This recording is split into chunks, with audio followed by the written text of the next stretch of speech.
તો પાટણ જિલ્લાના સાંતલપુર તાલુકાના અંતરનેશના રાણીસર ખાતે આશ્રય ફાઉન્ડેશન અને એસબીઆઈ ફાઉન્ડેશન દ્વારા એનિમિયાનો અવેરનેસનો ભવ્ય કેમ્પ યોજાયો હતો, જેમાં આંગણવાડીના કાર્યકર સાધુ પ્રવીણાબેન અને આશ્રય ફાઉન્ડેશન ટીમ હાજર રહી હતી।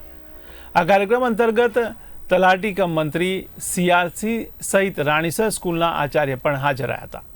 ત્યારે આંતરનેશના રાણીસરમાં આશ્રય ફાઉન્ડેશન અને એસબીઆઈ ફાઉન્ડેશન દ્વારા એનિમિયાનો અવેરનેસ કેમ્પ અંતર્ગત ડૉક્ટર આકાશભાઈ દ્વારા એનિમિયાની વિસ્તૃત માહિતી આપવામાં આવી હતી, જેમાં સગર્ભા, ધાત્રી માતા અને કિશોરીઓ હાજર રહી હતી। તેમજ એનિમિયાથી થતી તકલીફ અને લોહીની ઉણપના કારણે સગર્ભા માતાને આવનારી તકલીફને લઈને સાવધાનીના પગલાં વિશે માહિતી આપવામાં આવી હતી।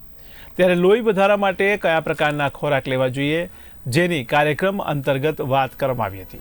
ત્યારે સગર્ભા અને ધાત્રી માતા અને કિશોરીઓની લોહીની ટકાવારી ચેક કરીને ફ્રીમાં મેડિસિન આપવામાં આવી હતી।